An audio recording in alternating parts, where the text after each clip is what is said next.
کہ حضرت ابراہیم کے والد کافر تھے؟ نہیں جی، حضرت ابراہیم کے والد کافر نہیں تھے، حضرت ابراہیم کے باپ کافر تھے، ان کے ابا کافر تھے. اور ابا اور باپ، ابی کا لفظ عربی میں آتا ہے، یہ چچا کے لیے بھی بولا جاتا ہے.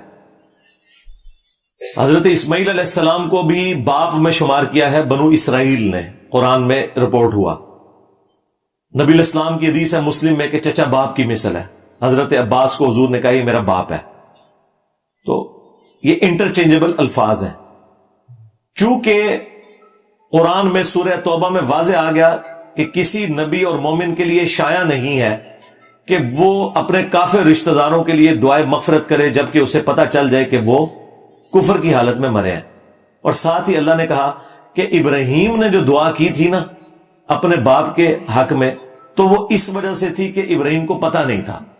جب انہیں پتہ، ظاہر اس زمانے علم غیب نہیں سی نہ ہوتا، سمجھا کرو نا، بابے ہوندے نے نا، وہ بابے نہ بھی میں ختم کرتا ہے. ہوں تو ایسی میرے دماغ گل آئی ہے، جڑے اس دور دے بابے نے اینک تو بغیر، اس دن میں بابا جانی کو دیکھنا تھا، وہ ٹیب پہ اینک لگا کے پڑھ دے. لاؤ اینک ہی نہ دی، یہ تو دلوں دے حال جانتے نے. وہ اینک تو بغیر پرچی نہ تسی پڑھ سکو تو دلوں دے حال جان دیو.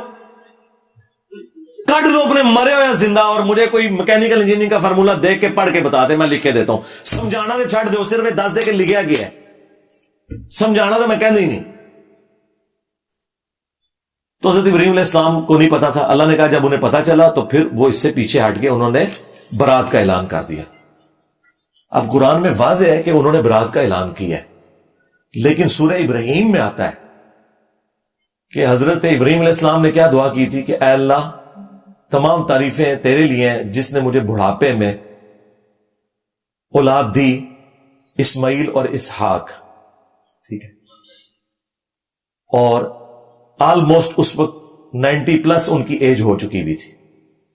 اس وقت جا کے وہ دعا کر رہے ہیں، اور قرآن پہلے ہی بتا رہا ہے کہ جیسے انہیں پتا چلا نا کہ ان کا باپ کافر ہے تو وہ اس سے پیچھے ہٹ گئے. کلیئر ہو گیا؟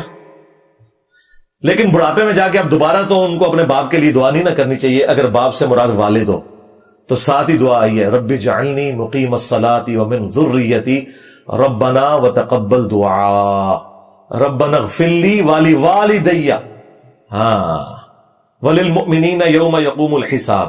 یہ کیسے ہو سکتا ہے کہ ابراہیم ایک کام سے توبہ کر چکے ہیں اور پھر وہ بڑھاپے میں اپنے والد کے لیے دعائیں مغفرت کر رہے ہو؟ تو اس کا مطلب ہے کہ وہ جو باپ تھا نا آزر، وہ چچا تھا، ورنہ بڑھاپے میں انہوں نے والدیہ کہا ہے.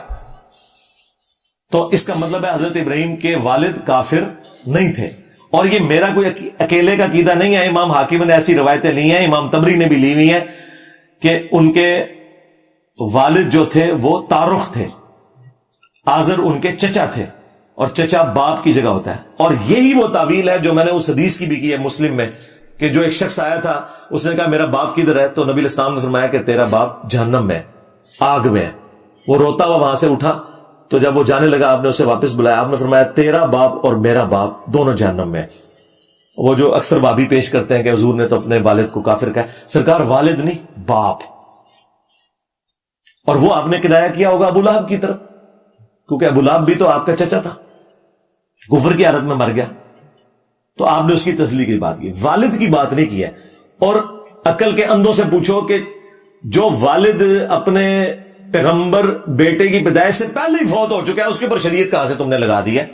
جبکہ قرآن میں آیا کہ وَمَا كُنَّا مُعَذِّبِينَ حَتَّى نَبْعَثَ رَسُولًا، ہم کسی کو عذاب نہیں دیتے جب تک کہ رسول مبعوث نہ ہو جائے.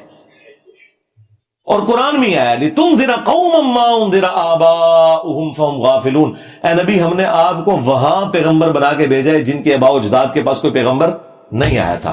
تو بالکل کلیئر ہے، حضور کے والدین اہل فطرت میں سے، لہذا ان کے بارے میں بکواس کرتے ہوئے اپنی زبان کو لگام دیں.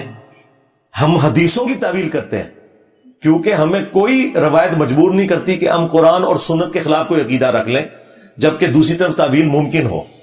تو اس لیے میں نے مسئلہ 98 8 سے 10 سال پہلے اس کے اوپر ریکارڈ کروا دیا ہے. سرکار تسی کے سمجھ دو کہ تسی کو بڑا نویکھلا سوال کرتا ہے، 10 سال پہلے تو ویڈیو ریکارڈ ہو چکی ہے.